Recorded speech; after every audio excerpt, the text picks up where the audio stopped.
Un joueur, un entraîneur, il est incontournable, il est charismatique. Daniel Herrero pour nous faire vivre, bien plus que quelques heures avant de vivre cet événement de la Coupe du Monde de rugby. Daniel, on va parler du dictionnaire amoureux du rugby des temps modernes, publié chez Plon dans cette grande collection des dictionnaires amoureux, après le dictionnaire amoureux du rugby. Mais c'est vrai, vous êtes amoureux du rugby, Daniel, toujours amoureux. Oui, je dirais que j'ai toujours une affection de fond permanente, fonctionnelle. Depuis que je suis tout petit, je suis né un peu ovale, moi, dans un univers ovale. Oui, et j'ai trouvé dans ce monde-là de quoi me réjouir, je dirais, depuis que je suis petit. Non, j'ai une affection sincère. J'ai même un amour historique pour ce jeu. Et il fait même partie, ou ce jeu, ou son univers moral. Tu vois, ou cette culture presque. Il fait partie de mon histoire intégrante. Ouais. J'essaye de lire le monde le plus souvent à partir de mon estime que j'ai pour le jeu de rugby. on va parler du bouquin, là, sûrement incroyable, parce que c'est vrai qu'il y a les temps modernes, le rugby des temps modernes. Mais là, ça va être une Coupe du Monde. Alors, bon, bien sûr, il faut gagner. Le but, c'est de gagner, mais on va avoir du spectacle aussi. Qu'est-ce qui peut se passer, là? Quelles sont les équipes en jeu? Qui peut l'emporter, là, Daniel? Patrick, plusieurs questions, mais dans la première idée, c'est que c'est un grand forum, la Coupe du Monde, le grand championnat du monde, il a lieu tous les 4 ans. C'est un grand forum mondial, les grands du monde viennent sur la terre de France. Nous, Jean Dovalier, on va accueillir sur notre terre, il y a quelque chose de joyeux, de jovial, d'empathique, de tonitruant presque, tu vois, les meilleurs du monde. Maintenant, c'est un championnat du monde, la mission est d'être champion du monde. Toutes les équipes qui ont été qualifiées, il y en a une vingtaine, elles ont quelques attributs pour penser qu'elles pourraient y arriver. Et donc, on voit que dans ces grandes compétitions internationales, quand même la victoire reste l'essentiel et toute la dynamique de la compétition quand même sera pour se qualifier pour les quarts de finale, 2 pour arriver en quart ou en demi ou en finale, et donc on voit bien que le jeu reste fondamentalement, j'allais dire, ludique, récréatif, esthétique, mais en même temps il est quête de performance. Tout ça va générer sans aucun doute beaucoup de rudesse, beaucoup d'application, beaucoup d'engagement, tu vois. Dans le jeu de rugby, l'engagement reste quelque chose de déterminant, la pétence que tu mets au choc, tu vois, cette dynamique-là, je pense, de ce que nous voyons là, que nous sommes dans une période, depuis 3 ou 4 ans, où quand même la qualité du jeu de rugby est un élément de la performance. Ouais. Il n'y a plus d'équipes qui peuvent aujourd'hui être champions du monde simplement en détruisant ou en jouant avec les coups de pied. Tu vois ça. Toutes les équipes, fussent les plus austères dans leur culture, je pense aux Sud-Africains par exemple, qui sont les champions du monde en titre, toutes les équipes vont aller vers probablement un jeu assez élaboré et les Français en font partie. Oui, alors justement, là, on est chez nous, c'est la France. Donc la France a un poids sur ses épaules. Est-ce qu'elle peut gagner, cette équipe de France ? Elle a un poids sur les épaules parce qu'elle l'organise. Si elle l'organise, c'est qu'elle a été considérée, la nation française, le pays de France a été considéré comme étant à la fois titulaire d'une estime pour les choses du sport et pour les choses du rugby en particulier, qu'elle a en même temps toute la logistique nécessaire. Donc, il a été décidé à 7 ans que la Coupe du Monde 2023 sera sur la terre de France. Et va-t-en voir quand même que pour X raisons qui seront analysées, mais le rugby français, après 10 ans, 2010-2020, d'ennui et de tristesse et de presque médiocrité ambiante, on dira, depuis 2 ou 3 ans, les coquelets, les enfants des coqs de France, quoi, ont développé un jeu plus séduisant. Une génération assez jeune arrive avec des talents assez élevés. Le tout a été plutôt bien organisé par un staff, à mon sens, très bien équipé du ciboulot et surtout assez méthodique et probablement assez moderne aussi. Et les Français, depuis 2 ou 3 ans, battent tout le monde. Nous sommes maintenant à une encablure du coup d'envoi. Les Français ont battu tout le monde. Ils ont sans doute les attributs. Maintenant, après, c'est une compétition. Et il y a 3 ou 4 adversaires et tu me demandais en fait des questions. Alors justement, parce qu'il y a en face les tenants du titre et puis les autres. Ça va être très dur. Le jeu de rugby a ça un peu d'original et parfois un peu d'étrange et parfois même un peu de régressif, que c'est quand même les 5 ou 6 mêmes équipes qui depuis des lustres se retrouvent au bout. On va retrouver sans aucun doute les Springboks, l'Afrique du Sud. Qui sont champions du monde en titre et qui sont 3 fois champions du monde depuis le début de la Coupe du Monde. Les fameux Néo-Zélandais que l'on appelle les All Blacks, que l'on retrouve dès vendredi, tu vois, pour le coup d'envoi. La Nouvelle-Zélande, et eux, ils sont la grande culture rugbyistique. C'est un peu l'équipe référente. C'est celle qui, depuis des lustres, joue le mieux, qui a le plus de joueurs brillants. Ils sont extrêmement séduisants, très empathiques et donc, en conséquence, sympathiques. Tu vois ça. Et après, les Irlandais, bizarrement, cette petite terre, tu vois, européenne, qui produit un rugby rigoureux, appliqué, un peu bad boy, mais toujours très enthousiaste, ils pourraient être des clients sévères. Et puis les Coqs. Et les Coqs, ils ont honnêtement tous les attributs, et ils ont, me semble-t-il aussi, le regain dans le cœur de l'espérance empanachée. Tu vois, c'est pas loin dans le cœur des Français de penser que le panache est un attribut de la réussite. Ouais. Donc tu as dans les Français une qualité de rugby qui fait que l'exploit est j'ose pas dire qu'il est une quête, mais il peut germer à tout moment. Oui. On a 4 ou 5 joueurs dans les 15 nationales qui ont l'aptitude peut-être, pas forcément à traverser tout le terrain, mais à créer de l'inattendu. Ouais. Et donc ça, c'est extrêmement, c'est évident, je dirais même mieux, excitant. Ouais, Quoi, cette histoire de joueur qui a eu des propos racistes et tout ça, qu'est-ce que ça va donner, cette histoire-là? Il s'excuse, on passe à autre chose, comment? L'affaire est assez délicate. Ouais. Le rugby français, depuis 4 ou 5 ans, n'a pas connu l'embryon d'un problème régressif, tu vois, un truc qui t'embête, qui t'emmerde, qui vient de, je ne sais pas. C'est un peu le cas, là, oui. Alors là, par contre, c'est le cas. C'est la première fois. Et nous sommes là maintenant, à 2 jours du coup d'envoi de la Coupe du Monde. Un des joueurs base du 15 de France, blessé, qui s'appelle Will MC, donc est parti au frigo. Il s'est blessé il y a 3 jours. Et lui, il sera donc inapte toute la Coupe du Monde. Et un joueur réserve, mais magnifique, hein. Tu vois, beaucoup d'attributs physiques, titulaire d'un incontestable talent, est venu rejoindre donc le collectif national, quoi. Et il s'avère qu'il y a 2 ou 3 ans, dans une turbulence, hors match, mais dans une turbulence, ses propos ont un peu dépassé, peut-être sa pensée, ce que j'espère, et probablement la dignité humaine. Il a été jugé, c'est pas encore totalement fini d'ailleurs. Bon, on dira le propos raciste a émergé et a généré une sanction. 3 ans après, il a été considéré comme étant, pour l'instant, pas encore jugé, donc probablement comme encore innocent de la chose, lui-même clame, tu vois, sans doute la maladresse, probablement une riposte un peu balourde sur le plan physique. Je crois qu'il a donné 2 tartes à un citoyen. Il reste que, s'ils le font, il est considéré aujourd'hui encore comme innocent et donc pouvant être sélectionné pour le 15 de France. Mais quand même, c'est ça. C'est une petite auréole suspecte, malgré tout. Je pense que dans son cœur, les choses sont tassées, mais je pense aussi que sur le plan de la morale humaine, ça mérite une réflexion. J'ose penser qu'il sera considéré comme innocent sur ce propos-là de fond. Oui, Daniel. Dictionnaire amoureux du rugby des temps modernes, publié chez Plomb. Pourquoi les temps modernes? Vous avez déjà fait un numéro sur le rugby tout court, et là maintenant vous dites qu'il y a un autre rugby, c'est le rugby des temps modernes. Je ne dirais pas qu'il y en a un autre, mais toute activité humaine se développe, toute activité sans inconnu dans le déroulé du temps, quoi, tu vois. Le jeu de rugby, lui, de par son histoire, il a 2 ans d'histoire dense, conséquente, du 19e à la fin du 20e. Attends, c'est un jeu d'amateur, c'est un jeu de jeunesse, tu étais rugbyman pour passer une belle jeunesse, tu te bourrais le mou avec les collègues, avec l'idée d'une fraternité ultérieure qu'on appelle les 3e mi-temps et les grandes convivialités. L'espace de base de cette histoire-là était le solidaire et le courage, tu vois, ces valeurs morales qui sont extrêmement sympathiques à l'éducation d'un enfant ou d'un adolescent.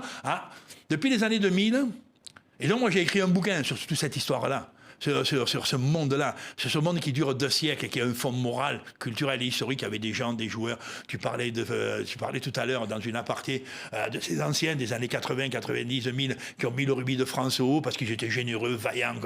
Voilà. Depuis les années 2000, ça a un peu changé. Le jeu est devenu professionnel, les hommes la médiatisation a changé, l'économie a changé. Il y a le fric qui est arrivé là-dedans. Oui, l'économie d'ensemble, tu vois. La société a changé, le rôle de... je sais pas, le champ écologique a changé, le rapport aux femmes a changé, le rapport à la performance a changé, la science apporte dans le champ des sports. Bon, tout ça, ça donne un rugby professionnel et ça a beaucoup évolué. Et dans ces temps-là, comme moi j'appelle les temps modernes, les temps d'aujourd'hui, on n'est pas ignorant de ce qui nous pousse encore dans l'âme historique, quoi, tu vois, notamment sur les valeurs. Le jeu est très attaché à ça, mais quand même, la réalité du monde, la performance, tout ça s'analyse différemment aujourd'hui. Le rôle de la science dans le jeu, ça a beaucoup bougé. Le rôle de la performance, ça transforme un peu, tu vois, un peu l'âme relationnelle. Quand je me posais à toi dans les années, je dirais, jusqu'aux années 2000, tu étais un partenaire adverse et probablement même un frère. Tu vois ça? Même mon adversaire néo-zélandais, sud-africain ou australien, quoi, tu vois. Aujourd'hui, t'es pas mon ennemi, mais t'es en face de moi pour que je te domine. Et en te dominant, j'ai des chances peut-être d'avoir quelques gloires et peut-être même d'avoir une économie flamboyante. Oui, mais le jeu reste toujours aussi à la fois spectaculaire Et en même temps, il y a cette noblesse du jeu qui fait que le rugby, il y a cette mentalité qu'on ne trouve pas forcément dans le foot ou dans d'autres sports collectifs, quoi. Ouais, tu t'en doutes, Patrick, j'ai pas le goût de la comparaison, hein, mes petits frères footballeurs, tu vois. Ouais. Mais il reste que ces deux jeux ont des histoires différentes. Le jeu de rugby, il est né dans le milieu universitaire, il est né avec une idée base, c'est qu'il pourrait être un outil pour que tu grandisses avec les autres, dans le sens du respect. Tu verras jamais un rugbyman sur un terrain de rugby depuis sa naissance et depuis deux siècles et demi avoir une attitude belliqueuse avec un arbitre. Ça serait impensable. On le verra pas se rouler par terre en faisant croire qu'il a été touché quand c'est pas vrai. Simulacre, tu vois, de blessure. Un joueur de rugby qui reste au sol, c'est qu'il est mort, de fait. C'est lourd. Voilà. Tu verras pas dans la tribune, je ne veux pas dire la vulgarité ou l'insanité ou alors le conflit latent, ou très rarement le rugby, la tribune est conviviale. On est là pour essayer d'accompagner des gens qui, dans l'affrontement le plus rude possible, peuvent se comporter comme des humains dignes et respectables, quoi, hein. Ouais. Voilà, ces valeurs-là font le fond de l'aventure du rugby. On voit bien que la modernité arrive avec son paquet de choses susceptibles. Tu vois, le paquet de l'argent, le paquet de la médiatisation, le paquet potentiel de la boursouflure de l'ego. Des individualités, des stars comme on en voit au foot. Ouais, il n'y en a pas encore, t'en connais pas. Jusque-là, c'est très collectif, le rugby. Oui, le rugby a peu de stars. Ouais. La star, ça brille et ça passe. Le rugby, on en a pas, très très peu à travers les temps de l'histoire. Aujourd'hui même, on aura quelques difficultés. Tu vois, le monde qui met un peu en lumière les égos les plus brillants, aujourd'hui, même sur le champ du rugby, on voit bien qu'on en a un ou deux, notre capitaine, Antoine Dupont. Mais quand même, on ne sait pas dans cette Coupe du Monde quels sont les grands. On sait que les potentiels grands, ce sont les équipes, quoi. Oui, et ça reste quelque chose du domaine de la philosophie, le rugby. Absolument. Parce qu'il y a quelque chose, comment dire, de la valeur humaine et une sorte de noblesse des rapports humains. Il y a quelque chose qui dépasse finalement le simple jeu dans la façon dont ça se passe. Nous sommes encore aujourd'hui, hein, tu vois, à une encablure de l'ouverture de la plus grande compétition mondiale. Nous sommes toujours encore, et ton questionnement me le montre de fait, hein, nous sommes toujours un peu en goût sur la valeur, je dirais, sur l'estime, sur les comportements des hommes, sur le rapport au jeu. Un peu sur l'esthétique même, tu vois, sur la créativité, nous sommes toujours centrés là-dessus, tout autant que sur le niveau de performance. Je n'ose pas dire qu'on sera heureux si on tombe les armes à la main en ayant fourni un match magnifique, mais cette préoccupation, malgré tout, elle existe. On serait toujours très ennuyé quand notre mode de performance génère l'ennui, la tristesse, la mégalomanie ou la bouffonnade. Tu vois, nous serons toujours très réjouis quand chaque comportement d'un joueur sur le terrain porte quand même une forme de grand respect de l'adversaire, de ses partenaires et de lui-même. Et notamment, par exemple, si une équipe domine largement l'autre, jamais le match est considéré comme gagné avant la fin, avant le coup de sifflet final. On respecte l'adversaire en continuant de jouer. Belle remarque, pas comme ça se passe, par exemple, encore une fois, je fais la comparaison avec le foot souvent. Belle remarque, Patrick. On est assez sensible à ça. L'espace du jeu, il n'est pas très long, et ça dure 1h30, grosso modo, hein, un match de rugby. L'espace du jeu, l'affrontement, la mesure à l'autre, la compétition, donc l'opposition, il ira jusqu'au bout, quelle que soit l'évolution du score.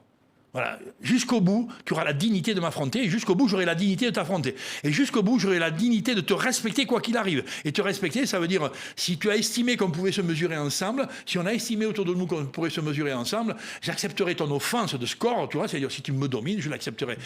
Mais jusqu'au bout, sache que je peux quand même te faire la misère, ou tout au moins être un opposant. Ouais. Il y a un truc qu'on parlait avant, Daniel, en préparant l'émission, mais il y a des choses, tiens, si je dis par exemple touche, et là, effectivement, il y a des choses qu'on ne sait pas forcément. C'est comment on joue une touche, comment on fait que c'est plutôt le joueur de son équipe qui va attraper la balle, qui va l'envoyer dans son camp. Comment ça se passe, ce genre de choses? On comprend bien quand même que ce jeu 15 contre 15 sur un hectare de terrain, il y a des énigmes quand même. L'énigme du tas, de la mêlée, l'énigme du tas et du saut, la touche, l'énigme des courses latérales et la passe en arrière, c'est des énigmes, ça, collègue. Et tu vois bien quand même qu'il y a des hypothétiques stratégies probables quand même. Les mecs, ils se rentrent pas dedans comme des avions. S'ils se rentrent dedans, c'est qu'ils ont la mission peut-être de compacter la défense adverse pour ensuite la contourner. Tu vois ça? Donc il y a une grande stratégie. Ils s'entendent, il y a des codes. Les stratégies sont fines. Le jeu est anglo-saxon de culture. Il est un peu latin d'âme, mais il est anglo-saxon de culture. Et toute forme de stratégie sera hautement respectable. Et une des interrogations d'aujourd'hui, c'est un peu, non pas la normalisation de la stratégie, mais la stratégie devient capitale dans un lancer en touche, dans une introduction en mêlée, dans un rapport défensif. Sans que l'adversaire, entre guillemets, ne le sache, ne puisse par le définition, comprendre. toute forme de stratégie génère des compétences culturelles d'un groupe et les autres sont dans l'interrogation. Chaque fois que je lance un ballon en touche, il n'y a que moi qui sais où il va y aller.